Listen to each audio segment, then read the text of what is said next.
बहुत समय पहले की बात है। सृष्टि में अराजकता बढ़ रही थी। लोग बिना किसी नियम के जीवन जी रहे थे। ऐसे में देवताओं ने भगवान विष्णु से प्रार्थना की, हे प्रभु, आप ही हमें मार्ग दिखाइए, आप ही सृष्टि के पालनहार है। भगवान विष्णु ने मुस्कुराकर कहा, देवताओं, अब मैं कुछ समय के लिए विश्राम करूंगा। यह मेरा योग निद्रा काल होगा।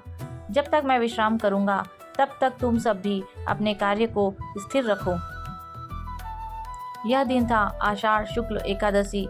इस दिन भगवान विष्णु क्षीर सागर में शेषनाग की सैया पर शयन करने चले गए। उस दिन से ही चातुर्मास की शुरुआत हुई, यानी 4 महीनों तक भगवान विष्णु योग निद्रा में रहे। समय बीतता गया और 4 महीने पूरे हो गए। इस दौरान धरती पर कोई विवाह, गृह प्रवेश या अन्य शुभ कार्य नहीं हुआ। सभी देवता और भक्त भगवान विष्णु के जागने की प्रतीक्षा करने लगे। जब 4 महीने पूरे हुए तब कार्तिक शुक्ल एकादशी का पावन दिन आया।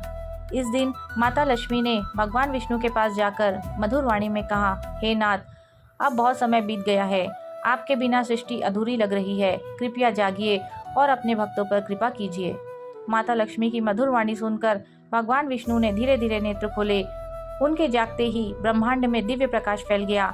देवताओं ने पुष्प वर्षा की, ढोल नगाड़े बजे और सभी ने कहा, जाग गए हमारे नारायण, अब शुभ कार्य प्रारंभ होंगे। इसी दिन भगवान विष्णु का विवाह माता तुलसी अर्थात वृंदा से हुआ। माता तुलसी ने पूर्व जन्म में भगवान विष्णु से वरदान मांगा था कि हे प्रभु, मेरा विवाह आपसे ही हो। भगवान ने कहा था, कार्तिक शुक्ल एकादशी को मैं तुम्हें वचन दूंगा। इस प्रकार इस दिन शालिग्राम रूपी भगवान विष्णु का विवाह माता तुलसी से हुआ और इसे तुलसी विवाह कहा गया। इस दिन भक्तजन भगवान विष्णु को जगाने के लिए दीप जलाते हैं और भक्ति भाव से कहते हैं, उठो देव उठो, जागो देव जागो, 4 महीना सो गए, अब जागो नारायण। भक्त तुलसी माता को जल अर्पित करते हैं, फूल चढ़ाते हैं और भगवान विष्णु का भजन कीर्तन करते हैं। कहा जाता है कि जो व्यक्ति इस दिन व्रत करता है उसके सभी पाप नष्ट हो जाते हैं और उसे विष्णु लोक की प्राप्ति होती है।